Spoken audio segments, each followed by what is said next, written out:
Allah dit dans le Coran, وَلَقَدْ وَصَّيْنَا الَّذِينَ أُوتُوا الْكِتَابَ مِنْ قَبْلِكُمْ وَإِيَّاكُمْ أَنِ اتَّقُوا اللَّهَ. Le wasiya que je vous donne. Wasiya signifie le conseil clair que je vous donne à vous et aux gens avant vous, les gens du livre, et que vous devez avoir la crainte d'Allah. Ceci est le conseil d'Allah.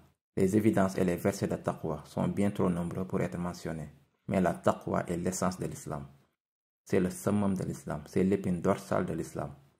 Parce que ça vous rend conscient d'Allah. Et Allah dit, le but du jeûne est d'atteindre la taqwa.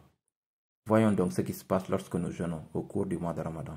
Il n'y a pas d'autre acte qui provoque un sentiment de conscience en Allah comme le jeûne. Regardez comment la prière nous affecte. Malheureusement pour beaucoup, la prière est devenue une routine. Pas ce qu'il devrait être, mais c'est le cas. La prière est devenue un rituel monotone. Nous regardons la montre et nous disons « Ah, il est l'heure de la prière, je vais aller prier vite fait. » Et même si nous nous inclinons et prosternons, nos cœurs et nos esprits sont attachés au travail, au job, à la pression, aux missions, aux enfants. Le fait est que malheureusement, pour la plupart d'entre nous, la prière n'apporte pas cet idéal qu'elle devrait. Même chose pour la zakat. Je ne dis pas que c'est correct, mais c'est la réalité. La zakat, qu'est-ce que la zakat pour nous?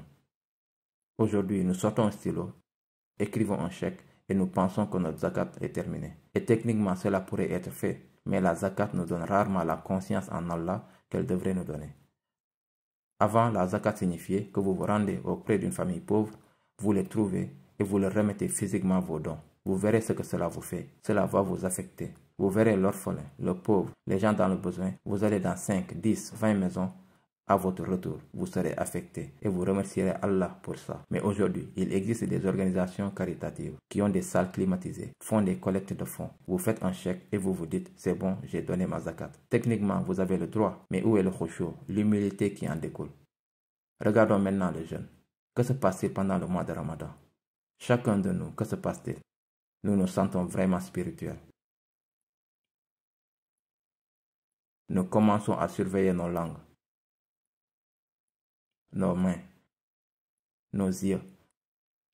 Nous commençons à penser consciemment, je ne devrais pas être ici. Ils parlent de choses interdites alors que je jeûne. Les gens méditent, calomnient. Je ne peux pas travailler dans cet endroit.